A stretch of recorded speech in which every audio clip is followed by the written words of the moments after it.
स्वागत है आपका द बोर्ड कोचिंग में। आज की यह वीडियो बहुत ही महत्वपूर्ण होने वाली है अगर आप क्लास 10 सामाजिक विज्ञान का पेपर देने वाले हैं 2025 बोर्ड एग्जाम। तो आज की इस वीडियो में मैं महत्वपूर्ण लघु उत्तरीय प्रश्न बताऊंगा। ये लघु उत्तरीय प्रश्न जो 4 नंबर में प्रश्न पूछे जाते हैं आपके बोर्ड एग्जाम में, वो प्रश्न बताऊंगा पूरा उत्तर के साथ में। मोस्ट ऑफ इम्पोर्टेंट वीडियो होने वाली है ये। अगर आप 11 मार्च को UP board exam 2025 social science का पेपर देने वाले हैं तो इस वीडियो को पूरा लास्ट तक देख के सारे क्वेश्चन, ये से क्वेश्चन जो 100% परीक्षा में आने वाले हैं, है ना, इन सारे क्वेश्चन को आप अच्छे तरीके से तैयार कीजिए और अपनी प्रिपरेशन ज़बरदस्त तरीके से करिए। तो आइए शुरू करते हैं वीडियो को और पूरा लास्ट तक देख के समझ लीजिएगा क्योंकि मोस्ट ऑफ इम्पोर्टेंट जो क्वेश्चन है 100% परीक्षा में आने वाले प्रश्न जो हैं वो बताए जाएंगे आज की इस वीडियो में। तो आइए शुरू करते हैं।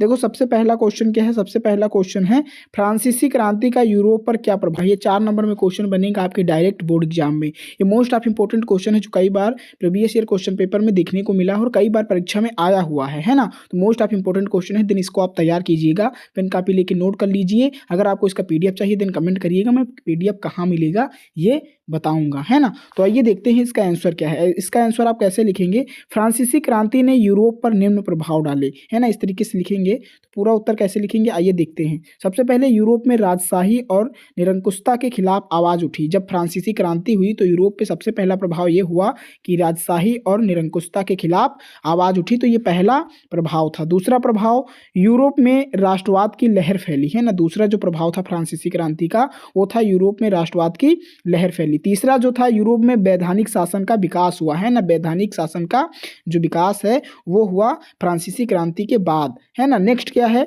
यूरोप में संवैधानिक स्वतंत्रता के विचार पनपे। ये प्रभाव पड़ा किसके कारण, फ्रांसीसी क्रांति के कारण। कहाँ पे प्रभाव पड़ा, यूरोप पे। अगला क्या प्रभाव लिखेंगे, यूरोप में आधुनिक युद्धों का दौर शुरू हुआ, है ना। यूरोप में आधुनिक युद्धों का दौर शुरू हुआ, ये किसके कारण संभव हो पाया, फ्रांसीसी क्रांति के कारण, है ना। आगे क्या लिखेंगे आप, यूरोप में आधुनिक इतिहास की दिशा बदली। और यूरोप में क्या हुआ, फ्रांसीसी क्रांति के बाद आधुनिक इतिहास की दिशा बदल गई। आगे आप क्या लिखेंगे, यूरोप में राजनीतिक परिदृश्य फिर से आकार में आय होने लगी, है ना। और आगे आप क्या लिखेंगे, यूरोप में राष्ट्र राज्यों का उदय हुआ। जब फ्रांसीसी की क्रांति हुई तो यूरोप में राष्ट्र राज्यों का उदय होना शुरू हो गया। आगे आप क्या लिख सकते हैं, यूरोप में सामाजिक, राजनीतिक और आर्थिक बदलाव हुई। यूरोप में क्या हुआ, सामाजिक, राजनीतिक और आर्थिक बदलाव हुआ। तो इस प्रकार आप इस क्वेश्चन का आंसर लिखेंगे, है ना। इस क्वेश्चन का जो आंसर है वो टोटल आप इस प्रकार लिखेंगे कि फ्रांसीसी क्रांति का यूरोप पे क्या प्रभाव पड़ा। तो डायरेक्ट इस तरीके से आप लिखेंगे, स्क्रीनशॉट ले सकते हैं, है ना। तो ये मोस्ट ऑफ इंपोर्टेंट क्वेश्चन है तो इसको आप तैयार जरूर कीजिएगा। ये 4 नंबर में डायरेक्ट क्वेश्चन बनेगा आपके UP board exam class 10 social science के पेपर में। चलो दूसरा क्वेश्चन इंपॉर्टेंट वाला दिखाता हूं कि कौन सा दूसरा इंपॉर्टेंट क्वेश्चन है। दूसरा क्वेश्चन है, ऑटो वन बिस्मार्क कौन था, यह क्यों प्रसिद्ध था। भाई जो ऑटो वन बिस्मार्क था वो कौन था और यह क्यों प्रसिद्ध था या किस लिए प्रसिद्ध था, तो इसका आंसर आपको देना है। तो आप इसका आंसर कैसे देंगे, देखो, ऑटो वन बिस्मार्क जर्मनी के पहले चांसलर थे। जो ऑटो वन बिस्मार्क थे वो जर्मनी के पहले चांसलर थे, है ना।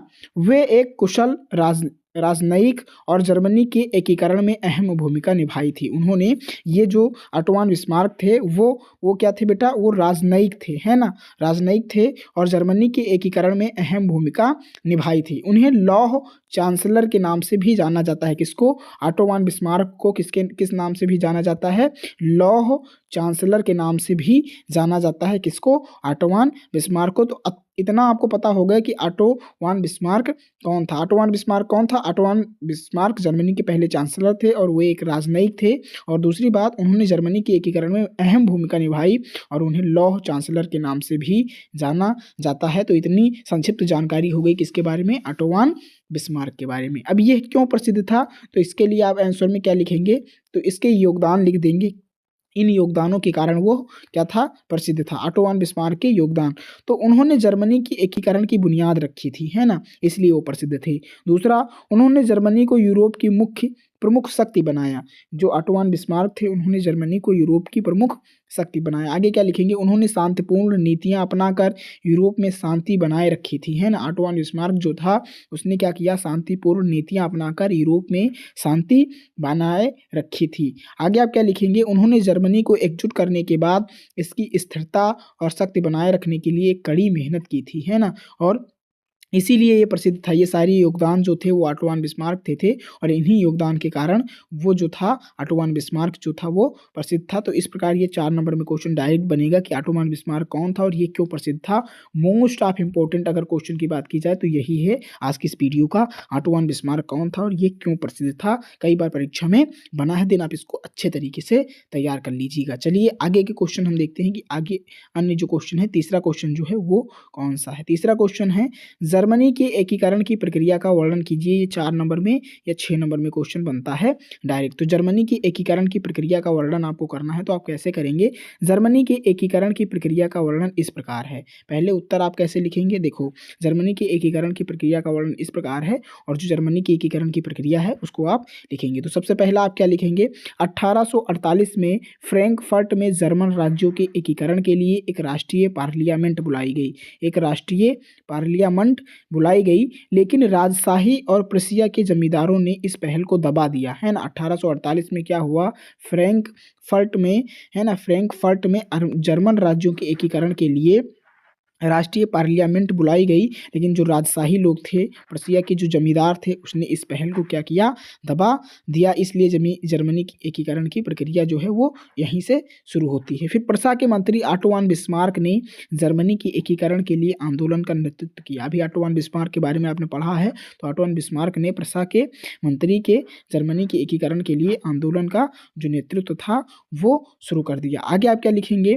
बिस्मार्क ने डेनमार्क, ऑस्ट्रिया और फ्रांस के साथ 3 युद्ध लड़े और जीते भी, है ना। बिस्मार्क जो था उसने डेनमार्क, ऑस्ट्रिया और फ्रांस के साथ 3 युद्ध लड़े और तीनों युद्ध जो हैं वो जीते, है ना। फिर इन युद्धों में आगे आप क्या लिखेंगे, इन युद्धों में प्रसिया के साथ छोटे जर्मन राज्य भी शामिल हुए और ये जो युद्ध हुए इसमें जो प्रसिया के साथ छोटे जर्मन राज्य थे वो भी शामिल हुए।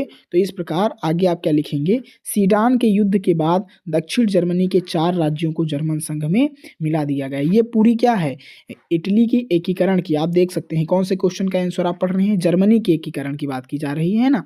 जर्मनी के एकीकरण की प्रक्रिया का आप वर्णन कर रहे हैं, तो ये सारे आंसर जर्मनी के एकीकरण के हैं। तो सीडन के यहाँ पे आप देख सकते हैं, सीडान के युद्ध के बाद दक्षिण जर्मनी के 4 राज्यों को जर्मन संघ में मिला दिया गया। आगे क्या है, 18 जनवरी 1871 को विलियम प्रथम को जर्मनी का सम्राट घोषित करा दिया गया। इस तरह जर्मनी का एकीकरण पूरा हुआ और जर्मन साम्राज्य का निर्माण हुआ। आई होप आप समझ गए होंगे कि जर्मनी का एकीकरण कैसे पूरा हुआ और जर्मन का साम्राज्य का निर्माण कैसे हुआ। ये पूरे स्टेप जो थे वो आप लिख लेंगे और मोस्ट ऑफ इम्पोर्टेंट है और बहुत ही आसान भाषा में जर्मनी के एकीकरण की प्रक्रिया का वर्णन जो है वो आपको मैंने समझा दिया है, पढ़ लेंगे। मोस्ट ऑफ इम्पोर्टेंट क्वेश्चन है, कई बार परीक्षा में बना है। चलो चौथा क्वेश्चन हम देखते हैं कि चौथा इम्पोर्टेंट क्वेश्चन कौन सा है ना। भारत छोड़ो आंदोलन के किन्हीं 3 कारणों का उल्लेख कीजिए। भारत छोड़ो आंदोलन के किन्हीं 3 कारणों का आपको उल्लेख करना है। तो उत्तर आप कैसे लिखेंगे, भारत छोड़ो आंदोलन के 3 प्रमुख कारण निम्न हैं। पहला कारण क्या है, भारतीय राष्ट्रीय कांग्रेस ने द्वितीय विश्व युद्ध में ब्रिटिश सरकार को बिना शर्त समर्थन नहीं दिया, है ना। भारतीय राष्ट्रीय कांग्रेस ने क्या किया, जो द्वितीय विश्व युद्ध था उसके बाद से ब्रिटिश सरकार को बिना शर्त समर्थन नहीं दिया, है ना। फिर आगे आप क्या लिखेंगे, अखिल भारतीय किसान सभा और फॉरवर्ड ब्लॉक जैसे संगठनों के नेतृत्व में 2 दशक से चल रहे जन आंदोलन थे, है ना। ये भी कारण था किसका, भारत छोड़ो आंदोलन का। नेक्स्ट क्या था, राष्ट्रवाद की भावना और स्वशासन की इच्छा भारतीय आबादी में व्यापक थी। तो ये सारे क्या थे, ये सारे भारत छोड़ो आंदोलन के किन्हीं 3 प्रमुख कारण थे। आई होप आपको समझ में आया होगा इस चौथे क्वेश्चन के आंसर का, है ना। ये चौथे क्वेश्चन का आंसर आपको समझ में आया होगा। चलो 5वां क्वेश्चन दिखाते हैं, भारत में राष्ट्रवाद के उदय के 3 कारणों का उल्लेख कीजिए। 5वां क्वेश्चन है और आज की इस वीडियो का लास्ट क्वेश्चन है। भारत में राष्ट्रवाद के उदय के किन्हीं 3 कारणों का उल्लेख करना है, तो आप कैसे करेंगे, इंपॉर्टेंट क्वेश्चन है। भारत में राष्ट्रवाद के उदय के निम्न कारण थे, तो आप कैसे लिखेंगे, भारत में राष्ट्रवाद आधुनिक भारतीय इतिहास की एक महत्वपूर्ण घटना मानी जाती है। यह घटना 19वीं शताब्दी में अंग्रेजों को भारत के इतिहास से हटाने वाली पहली लड़ाई मानी जाती है। जब भारत में राष्ट्रवाद के उदय जब होना शुरू हुआ तो ये पहली लड़ाई थी 19वीं शताब्दी में, अंग्रेजों को भारत के इतिहास से हटाने वाली पहली लड़ाई मानी जाती थी। आगे आप क्या लिखेंगे, लॉर्ड लिटन की नीति भारत में राष्ट्रवाद के उदय की तत्कालीन कारण लॉर्ड लिटन की राजनीतिक नीति मानी जाती है ना। लॉर्ड लिटन की नीति जो थी वो भारत में राष्ट्रवाद के उदय के का तत्कालीन लॉर्ड क्या था, लिटन की राजनीतिक नीति जो है वो मानी गई, है ना। तो ये था। फिर आगे आप क्या लिख सकते हैं, सामाजिक धार्मिक सुधार आंदोलन का प्रभाव, है ना। ये भी मोस्ट इंपोर्टेंट इसमें टॉपिक था कि सामाजिक धार्मिक सुधार आंदोलन का भी कारण था भारत में राष्ट्रवाद के उदय का। तो आप क्या लिखेंगे, भारत में राष्ट्रवाद के उदय का दूसरा महत्वपूर्ण कारण सामाजिक धार्मिक आंदोलन माना जाता है ना। भारत में राष्ट्रवाद के उदय का दूसरा जो महत्वपूर्ण कारण था सामाजिक धार्मिक आंदोलन माना जाता है। इस समय आर्य समाज, ब्रह्म समाज, रामकृष्ण मिशन आदि सामाजिक संस्थाओं ने देश के विभिन्न भागों में अंग्रेजों के नीतियों से भारतीयों को परिचित कराया। तो ये सामाजिक धार्मिक सुधार का आंदोलन प्रारंभ हुआ जब भारत में राष्ट्रवाद का उदय होना शुरू हुआ। आगे क्या लिखा, आर्थिक कारण, भारतीय राष्ट्रवाद का उदय एक महत्वपूर्ण कारण आर्थिक कारण भी था, है ना। सरकारी आर्थिक नीतियों के कारण कृषि और कुटीर उद्योग धंधे नष्ट हो गए, किसानों पर लगाने वाले एवं कर्ज का बोझ चढ़ गया, है ना। किसानों को नकदी फसल नील गन्ना कपास उपजने को बाध्य कर उसका भी मुनाफा सरकार ने उठाया। तो ये आर्थिक कारण भी था किसका, भारत में राष्ट्रवाद के उदय का। तो आई होप आपको ये वीडियो समझ में आई होगी। 5 ऐसे क्वेश्चन बताए गए थे आपको आज की इस वीडियो में जो महत्वपूर्ण लघु उत्तरीय प्रश्न थे क्लास 10 सामाजिक विज्ञान के। आई होप आपको ये वीडियो अच्छी लगी होगी। अगर आपको ये वीडियो अच्छी लगी तो the bold coaching YouTube channel को आप सब्सक्राइब कर सकते हैं, अपने दोस्तों के साथ भी शेयर कर सकते हैं, क्योंकि यहाँ पे आपके जो बोर्ड एग्जाम 2025 की तैयारी है और आप क्लास 10th से हैं किसी भी बोर्ड से हैं तो उसकी तैयारी यहाँ पे ऑल सब्जेक्ट की सारे सब्जेक्ट की जो तैयारी है वो करवाई जाती है। देन आप अपने दोस्तों के साथ भी शेयर कीजिए, चैनल को सब्सक्राइब कीजिए और कमेंट करके बताएंगे कि आज की ये वीडियो आपको कैसी लगी, कि ये वीडियो जो थी वो इन्फॉर्मेटिव थी आपके लिए, क्या इससे आपकी तैयारी में मदद मिल रही है या नहीं मिल रही, ये आप कमेंट करके बताएंगे। तो फिर मिलते हैं नेक्स्ट वीडियो में, तब तक आप अपनी प्रिपरेशन अच्छे तरीके से करते रहेंगे।